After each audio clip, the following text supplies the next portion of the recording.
안녕하세요. 예, 오종혁 선입니다. 자, 오늘은 이청준의 관역이라는 현대 소설을 공부하겠습니다. 자, 관역이라는 건요, 이 활이나 총을 쏠 때 우리 목표로 삼는 그런 목표 대상 표적이지 않습니까? 이 소설에서는요, 이 관역을 통해서 목표보다는 과정의 중요성을 전달하는 겁니다. 그죠? 예, 관역에만 너무 신경을 쓰는 이 사람들을 비판하는 거죠. 선악동 나그네라든가 매잡이, 뭐 줄, 관역 이러한 작품 등에서 우리 이청준은 이 작품의 주인공들, 무형문화재로 지정될 사람들만 나오거든요. 이 장인들의 삶과 비극적 운명을 주로 조명하는 그런 작품이니까요. 이 관역도 마찬가지로 이러한 작품들과 연관이 돼 있으니까 이 나온 김에 바로 요 세 작품도 함께 공부하시면 정말 좋을 것 같아요. 연관성이 아주 깊거든요. 예. 자, 관역. 자, 시골에 부임한 엘리트 출신의 29세 검사가 나옵니다. 그리고 대를 이어 궁술가로서의 삶을 살아가는 이 노인도 나오고요. 그가 거두어들인 20대 후반의 수양딸, 우리 그 선악동 나오에서도 수양딸 나오죠. 또 10대 초반의 수양아들 나오죠. 자, 이런 것들이 이제 연결이 돼 있는 거예요. 선악동 나그네하고도 참 밀접한 관련이 있네요. 파국을 그린 작품이다라고 우리 아시면 좋겠습니다. 자, 관역 바로 이런 거죠. 우리도 이제 목표를 위해서 열심히 공부를 합니다만 그 목표보다도 이 과정의 중요성도 한번 돌이켜 생각해 볼 수 있는 시간이 됐으면 좋겠습니다, 여러분. 자, 그러면 우리 작품 속으로 들어가 봅니다. 자, 첫 번째는 이제 화를 대하는 대적인 자세다라고 정리를 해봤습니다. 다음날 오후도, 그러니까 이제 배경이 나왔죠. 이제 어떤 인물의 반복적인 지속적인 행위라는 것을 우리가 알 수가 있습니다. 석주어 검사는, 자, 우리의 주인공이 나왔어요. 검사네요, 검사. 직업과 인물 소개가 나왔어요. 청을 나오자마자 검찰청이겠죠. 당연히 검사니까 퇴근을 얘기하는 거예요. 퇴근. 포를 끌고, 폴은 이제 여기서 나오는 이제 개입니다. 개, 반려견. 개가 나오고요.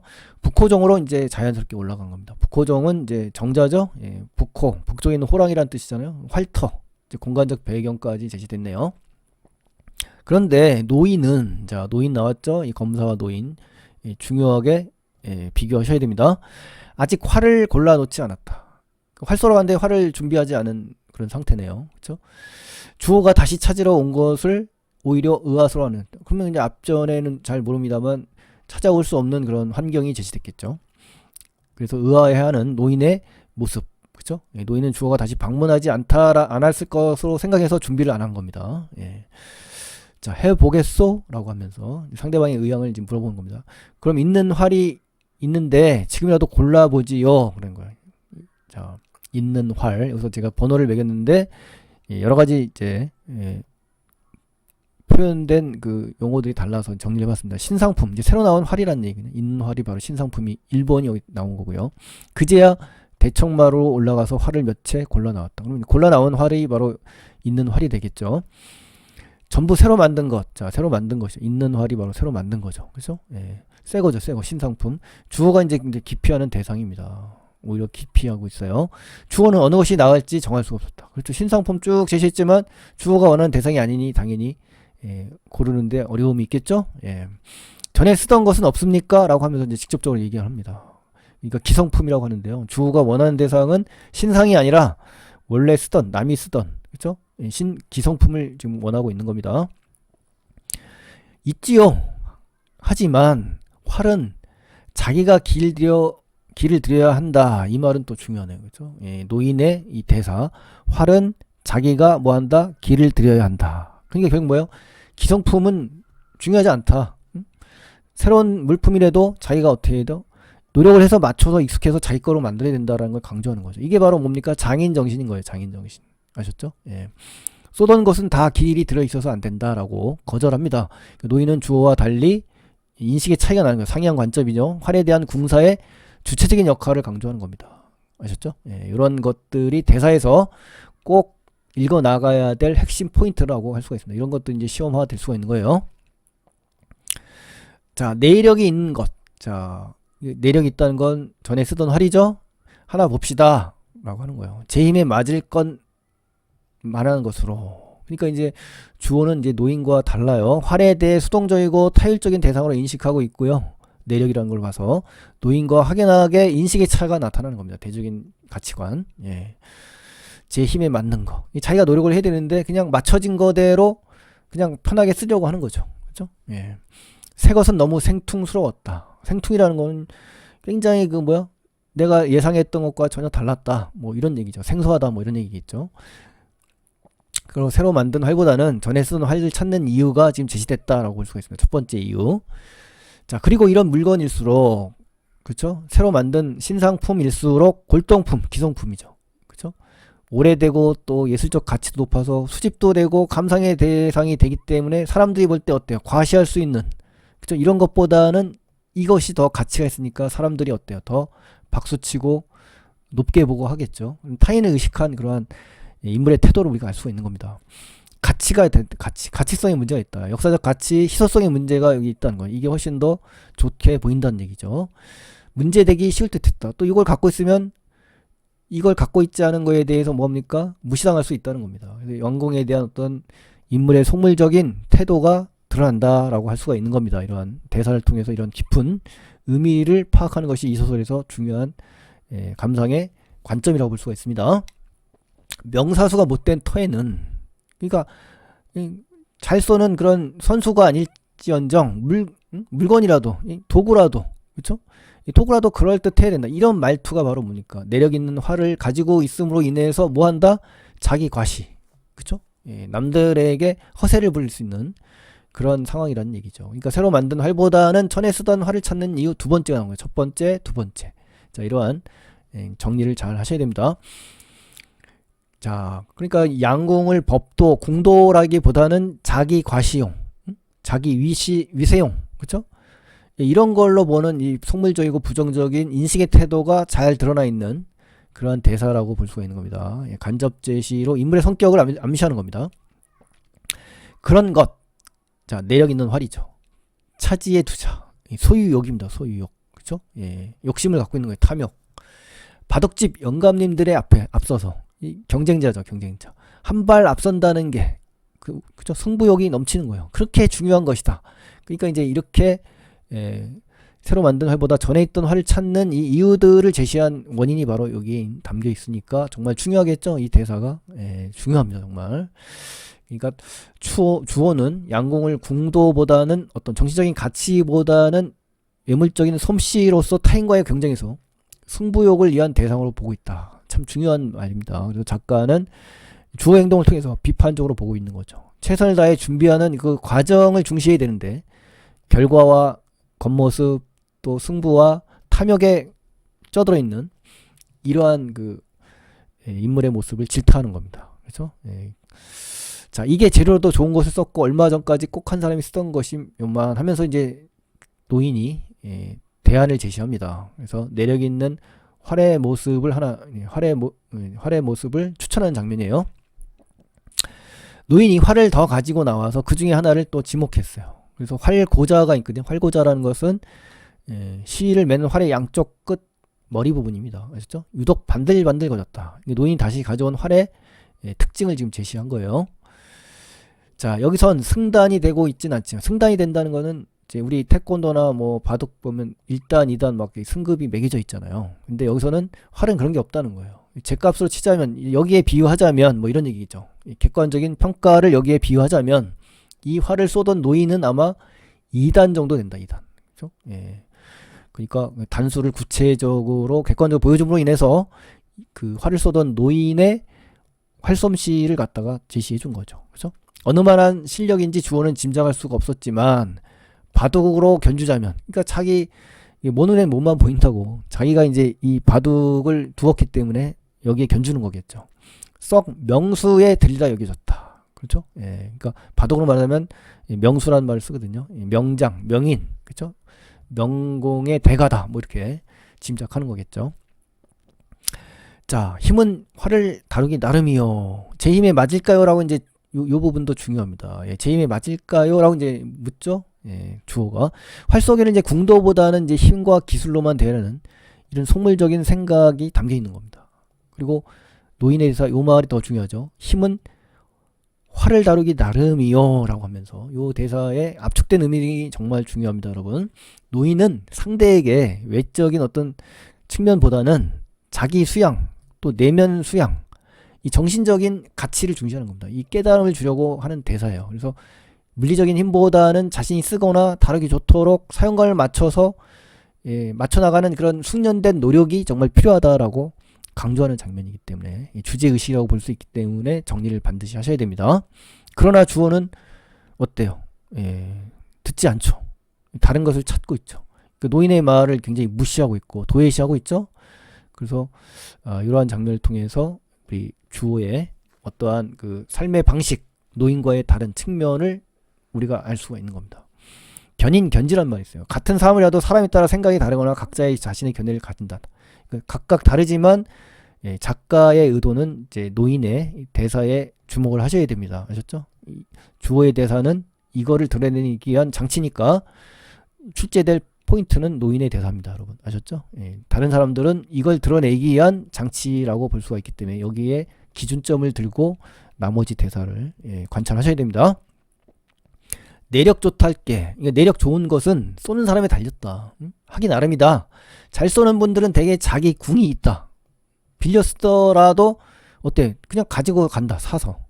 그래서 활이 남은 게 없다는 얘기죠. 이것은 노인이 바로 이 땅에서 숨을 거뒀으니까 남아있는 유일한 화살이다. 뭐 이런 얘기를 하는 겁니다. 노인이 내력 있는 활을 유일하게 내놓을 수 있는 이유가 제시된 거죠. 그것으로 정했다. 누가? 석주어가. 노인은 색띠도 하나 내주었다. 자, 색띠 이거 뭡니까? 이 소재의 의미 또 중요하네요. 궁대라고 하는 건데요. 활을 질 때 매는 띠인데 활을 맨 일은 없지만 그래도 활을 쏠 때는 매고 쏘야 된다. 그렇죠? 맨다는 것은 어깨에 걸친다는 얘기예요.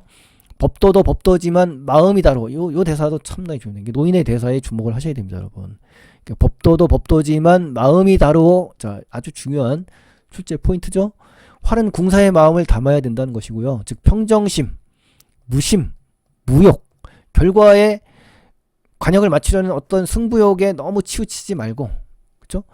궁사로서의 어떤 법도와 원칙, 도리를 지키면서 평정심과 무욕의 마음을 지니는 것이 정말 중요하다라는 깨우침을 지금 전달하는 겁니다. 그러니까 이러한 이 노인의 대사에 주목을 꼭 하셔야 된다라는 말을 다시 한번 하고 싶습니다.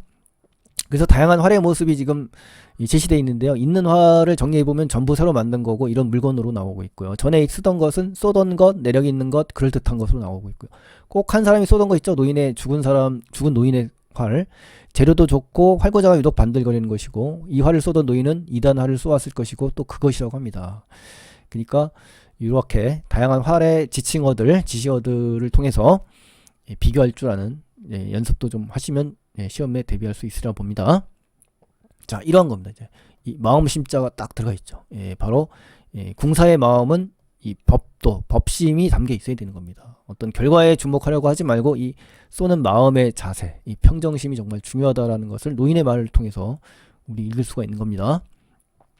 그래서 이제 참고만 하시기 바랍니다. 양궁 선수 우리 김순영 아시죠? 유명한, 그렇죠? 이분이 뭐라고 하냐면 시위를 떠난 화살에는 미련을 두지 않는다는 말을 했대요. 여기서 미련을 두지 않는다. 그러니까 그건 뭐 집착하지 않는다는 얘기죠.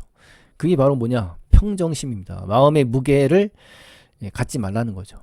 그것이 바로 궁도의 정신이다. 천발의 활을 쏘면 천발 모두 다른 궤적을 그리기 때문에 쏘는 그 자체 평정심에 둬야지 결과에 자꾸 미련을 두면 안 된다는 것이 바로 마음입니다. 마음. 아셨죠? 김순영의 인터뷰에서 우리가 궁심을 우리 읽을 수가 있는 거네요. 또 하나 이제 관역을 봐라, 마음을 봐라, 뭐 이런 이제 이야기가 있는데요. 무심의 경지 중요하죠. 정신이 또 하사불성이라고 합니다. 정신이 중요하다. 또 무심의 경지가 정말 중요하다는 거죠. 어디에도 흔들리지 않는 바르고 큰 마음을 활에는 담겨 있어야 된다는 얘기입니다. 시선의 끝에 마음이 놓여 있어야 되지 관역에 있으면 안 된다라는 말을 다시 한번 읽혀주는 것으로 우리 이 작품과 너무나 딱 떨어져서 제가 인용을 해봤습니다. 여러분 꼭 한번 읽어보셔서 우리 노인의 철학과 가치관을 꼭 견주셔야 되겠습니다. 여러분 소설 자체로서는 이제 이런 깊은 뜻을 찾기가 참 어렵거든요. 그래서 전달을 해봤습니다. 자, 중략에서는 이제 활쏘기를 먼저 배운 노인에게 양궁을 배우는 처지예요. 이 석조어가 그걸 알 수가 있는 거죠. 지역 유지들을 막 불러요. 북호정이 부르고 그들은 노인의 딸에게 또 관심을 가져요.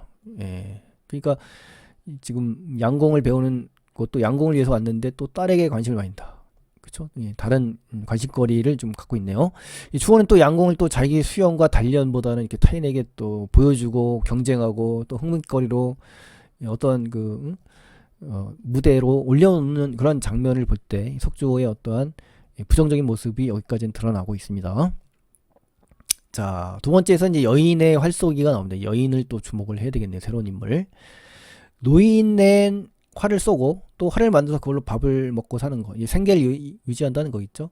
여는 보통 사람과 다르죠. 더군다나 딸아이까지 활을 쏜다던데 하면서 이런 말투, 지역 유지들이 말한 건데요. 활쏘기에 대해 생계를 위한 직업으로 막 여기면서 천시하고 조롱하고 있어요. 심지어 여성이 양궁을 하는 것에 대해 굉장히 예민한 반응을 보이면서 부정적으로 지금 대하는 그런 모습을 볼 수가 있네요.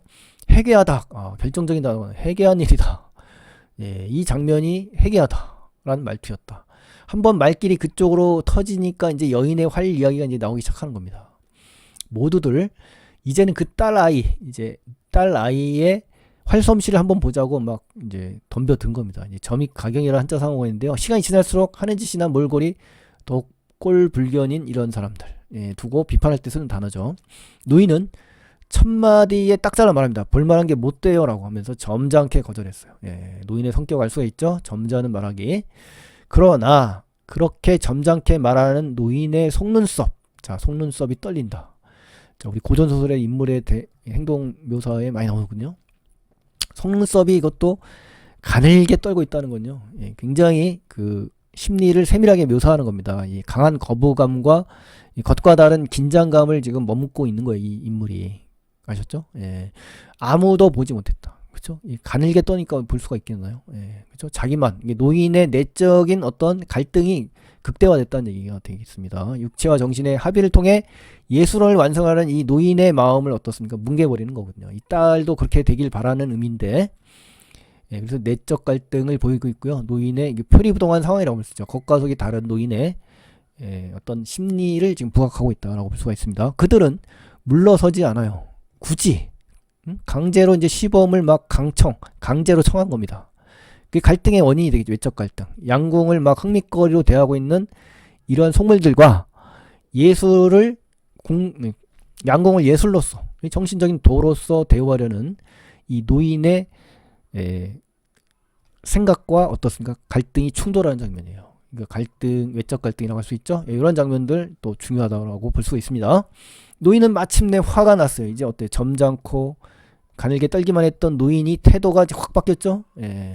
거절하면서 결연했다. 결연이라는 것은 상대방의 강요로 노인의 태도가 이제 완고하게 이제 강단 있게 지금 노한 겁니다. 아셨죠? 그러나 그들은 이제 활터의 질서, 활터, 공도죠, 공도. 양궁의 어떤 마음과 정신적인 질서를 회복해야 될 그 공간에 있지 않고 벗어난 겁니다. 그렇죠? 궤도를 이탈한 거죠. 물러설 생각을 하지 않아요. 노인과 외적 갈등이 첨예하게 지금 드러나는 장면. 이 장면도 한번 시험에 나올 수 있다라고 볼 수가 있습니다. 양조장 영감. 그 영감들 중에 이 양조장 주인 영감이 가장 심했다. 그러니까 이제 가장 부정적인 대상이 이 양조장 영감이죠. 여인의 시범에 관해서는 시종 입을 다물고 있던 석주호까지. 이 석주호도 지켜만 보고 있던 수수방관하고 있던 이 석주호까지도 나선 겁니다. 그때 그들의 요구 속에 묘한 희롱기를 느꼈다. 희롱기라는 것은 이제 상대방과 장난한다. 그렇죠? 이런 영감들이 노인을 희롱하는 그런 모습으로 이제 보고 있었던 거죠. 이 늙은 사내들 부정적으로 보고 있죠. 딸이 화를 쏘게 하는 것, 그렇죠? 마치 이제 비유합니다. 무슨 큰 모욕이라도 당하는 일인 것처럼 한사코 거절하는 노인의 태도가 더 그런 생각을 하게 됐다. 그렇죠? 이러한 장면을 보고 이 주호는 느낀 거예요. 저 사람들이 노인을 지금 희롱하고 있구나 이런 생각. 그러나 주호 역시 그런데 이제 더 중요한 건 뭐다? 주호도 마찬가지다 이거예요. 하루아침 딱 한 번밖에 구경을 하지 못했어요. 누구? 여인의 활솜씨. 그렇죠? 여인의 활 이야기, 여인의 시범, 여인의 활솜씨 막 이러한 것들이 여기에서의 주된 사건입니다. 그 유려한 주호가 바라본 여인의 활솜씨의 주관적인 반응이에요. 굉장히 아름답다는 거예요. 한 번 더 보고 싶은 욕망, 그렇죠? 흥미거리의 대상으로 지금 보고 있는 거죠. 누를 수가 없었다. 억누를 수가 없는 그런 상황에 놓여 있어요. 그는 자신이 북호정을 다니기 시작한 뒤로는 그 사람들, 즉 노인과 딸이죠. 새벽 활쏘기에 자리를 피해줘야 하려는 생각 때문에 다시는 그것을 구경한 일이 없었다. 그렇죠? 한 번밖에 볼 수 없었던 이유는요. 이렇게 배려를 했다는 거예요. 주호가 노인 딸의 유려한 활소 시기를 단 한 번밖에 볼 수 없었던 이유가 제시된 거고, 그들에 대한 어떤 배려와 정성이 드러나 있다라고 볼 수가 있는 거네요. 자, 아름다운 것은 충분히 자랑되어야 된다. 그리고 칭찬받고 사랑받아야 한다. 이런 것이 이제 인지상정이다 이거죠. 저 늙은 사내들이 어떤 목적이든 그것을 요구하든 적어도 궁도에 바른 이해를 가지고자 하는 이 석주호. 자, 여기서는 이제 어떻습니까? 태도의 변화를 느낄 수가 있는 겁니다. 석주호가 어떻습니까? 속물적으로 양궁을 바라보지만 이 장면에서만큼은 어떻습니까? 활속에 대한 자신의 생각이 드러납니다. 어떤 생각? 법도라고 합니다. 궁도라고도 하고. 그래서 이 주호의 양궁에 대한 인식의 이중성, 양면성을 우리가 읽을 수가 있는 거죠. 아셨죠? 그러니까 노인과 딸은 어떻습니까? 궁도로서의 바른 이해를 가진 사람이고, 또 지역 유지와 이 양조장 영감은 어떻습니까? 가장 멀리 있는 거죠. 궁도에서. 그렇죠? 이 중간 지점에 있는 건 누구다? 석주호라는 겁니다. 석주호가 바로 이 중간 지점에서 양면에 놓여 있는 그런 인물의 유형이다라고 반드시 기억을 하셔야 됩니다. 중요합니다. 자, 세 번째, 여인의 활쏘기를 모두가 보게 됩니다. 자, 이제 소원 성취가 됐네요. 주호가 노인을 권했다. 주호도 역시 권장하고 있습니다. 그러자 노인은 아주 난감한, 그죠? 아주 그 곤란한 상황이 됐어요. 응? 그럼 다음날 새벽으로 그럼 때를 잡자라고 했어요. 아무도 안 볼 수 있는 그 시각이죠. 낮에는 생각할 수도 없는 일이라는 태도였고, 주호는 아무것도 부끄러울 수 없다. 떳떳한 것은 자랑되고 칭찬받아야 한다라고 이제 이야기를 하는 장면입니다. 서로 이제 갈등하는 장면이죠. 딸의 시범에 대해 인물에 대비되는 태도가 지금 드러나고 있습니다. 그 목소리는 노인보다 비결했어요. 엄숙해. 법정에서처럼. 이 직업이 이제 검사잖아요. 그렇죠? 마치 검사가 피해자를 다루듯이 어떤 직업의식이 동원된 거죠. 그렇죠? 고압적이다. 굉장히 그 억누르려는 그런 고압적인 말하기 방식. 그래서 이 노인은 갑자기 이제 무기력해지죠.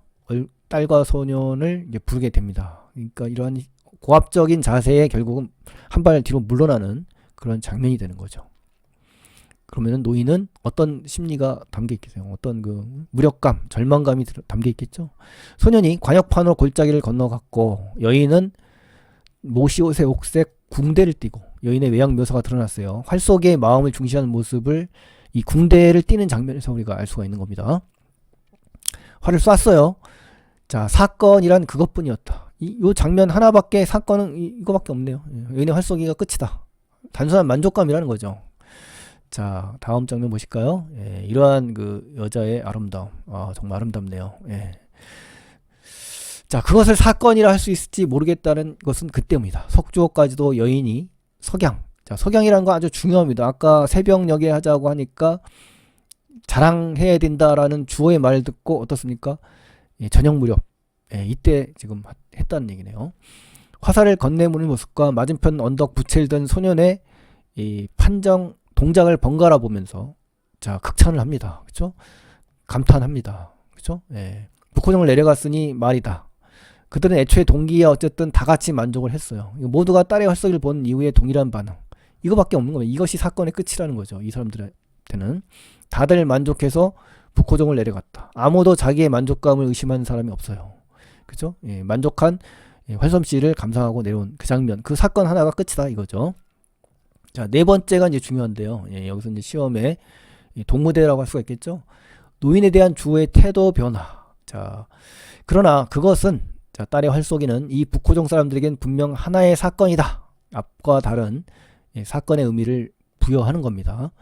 노인은 이날 밤 통 저녁을 안 먹었어요. 여인도 역시 굉장히 어떻습니까? 좌절하고 있어요. 그렇죠?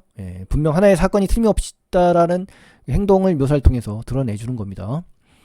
다만 소년만큼은 이제 일반적인 행동을 했어요. 그러니까 노인과 여인, 소년은 어떻습니까? 같은 입장이고 소년만 좀 상반된 입장이다라고 정리를 하셔야 되겠네요. 노인은 이따금 딸아이를 불러들이는 듯 한두 번 마른 기침을 했어요. 뭔가 좀 딸아이에게 할 말이 있었다는 얘기죠. 이내 눈을 감고 하지 않았다는 얘기죠. 깊이 상처받은, 그렇죠? 짐승처럼 이 상처받았다는 말, 이 좌절하고 절망했다는 겁니다. 그렇죠? 낮은 신음소리를 냈다. 비유를 통해서 노인의 어떤 심리를 직접 드러내고 있어요. 그렇죠? 활쏘기의 전통적 가치를 훼손한, 그렇죠? 노인의 고통스러운 모습을 우리 짐작할 수가 있는 겁니다. 그렇죠? 예. 하기는 그것이 그들에게 깊은 상처를 주는 어떤 사건이었다고 해도 아무도 그것을, 그 깊은 곳을 알 수는 없는 거죠. 그래서 단순히 그 사건이 노인의 상처가 있다라는 걸 발견한지언정 그 깊은 그곳에 진정한 상처는 들여다볼 수가 없다는 거죠. 그렇죠? 예. 정말 얼마나 수치스럽고 모욕적인 딸의 활쏘기에 흥미거리로 될 수밖에 없었던 그 사건인 거죠. 사실은 전통이고 자기 장인 정신을 갖고 있고 누구에게 보여서는 안 되는 마음으로 쏘는 그러한 예술적인 그런 궁도로서의 양궁이었는데 누구의 흥미거리로 제공했다라는 그 자체에 커다란 상처를 받은 겁니다. 예술적인 어떤 그 상처죠. 그렇죠? 예. 그리고 보면 그것은 어차피 사건이라 할 수 없을 것 같다. 그리고 실상 그런 식의 사건은 이 세상 어디에나 미만해 있는 거지도 못하고 뭐 흔하다 이거죠. 사실 북호정 사람들은 결국 그렇게 생각하고 넘겨버린 것 같았다. 이 추측하는 말하기를 통해서 유야무야 넘어간 것 같아요. 그들은 다음날 새벽에도 여전히 활을 쏘았어요. 평범한 일이죠. 속주호 일행도 노인도 그냥 평상시대로 그냥 일반사로 그냥 넘어가는 겁니다. 일행에 대한 노인의 일관된 태도를 보자 주호는 이상하게도 전날 얼핏 지나쳐버린 노인의 태도가 생각난 거예요. 그때 노인은 굉장히 막 흥분을 하고 있고 굉장히 그 감정의 변화가 심했다는 걸 봤거든요. 예, 드물게 긴 말을 하고 얼굴이 긴장하고 또 나중에 맥이 풀린 거. 그 딸을 불러내는 거죠. 이제 노인의 긴장과 기운이 빠진 외양 묘사를 통해서 상황에 대한 노인의 체념적 태도가 드러났다. 이 장면 시험에 아주 잘 나올 것 같아요. 주어는 그들에게 무슨 치욕이라도 보인 것 같은 생각이 듭니다. 자기 반성적인 자책감을 지금 주어는 갖고 있습니다. 그런데 노인은 다시 또 의연했어요. 이 장에서 태도가 또 전환되네요. 예, 이렇게 태도의 변화, 태연하고 끄떡없는 의연한 모습. 예, 이 장면 꼭 기억하시고요. 그때 굳은 얼굴과 고통스러운 목소리, 이게 바로 뭡니까? 예, 이상하게 전날 지나쳐버린 노인의 그 모습이에요. 다시는 내보이지 않을 것 같았다. 의연한 모습이라는 거죠. 주어는 어딘지 서운한 느낌이었다. 그죠? 다시 내보이지 않는 거에 대한 반응이에요. 그러나 그 편이 훨씬 좋았다. 어떤 거? 노인의 의연한 모습. 이것이 더 좋다라고 긍정적으로 인식하고 있네요. 자, 두려운 마음. 바로 이 마음이 이제 시험의 핵폭탄입니다. 가장 중요한 부분이 되겠네요. 결정적인 부분이에요.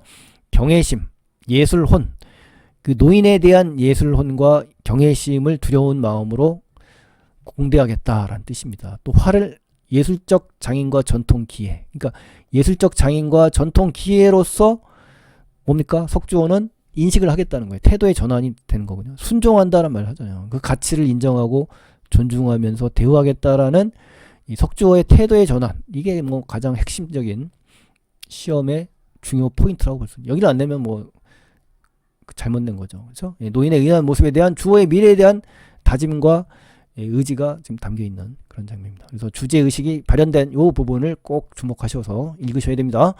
자, 현대 소설이고요. 서사가를 내고 1967년에 발표됐네요. 또 활속이라는 전통 가치를 대하는 장인의 자세, 또 비극적인 운명도 들어 있습니다. 그래서 이런 부분들도 한번 정리를 해 주시기 바라겠습니다. 자, 그리고 이제 이 문제도 만들었는데요. 정리본과 함께 제가 판매에 나섰습니다. 여러분 꼭 구매하실 분들은 하시고요. 오지선다형 문제가 아니라 OX 유형의 단답식의 문제라는 거 꼭 기억하셔서 총 6작품 252문제입니다. 그래서 이 소설은 26문제를 제공했네요. 그래서 읽어보시고 꼭 필요하신 분들은 주문을 좀 해주셨으면 고맙겠습니다. 자, 오늘은 이청준의 관역이라는 예술적인 작품을 들여다봤습니다, 여러분. 자, 그래서 오늘 수고 많이 하셨고요. 다음 시간에 또 뵙겠습니다, 여러분.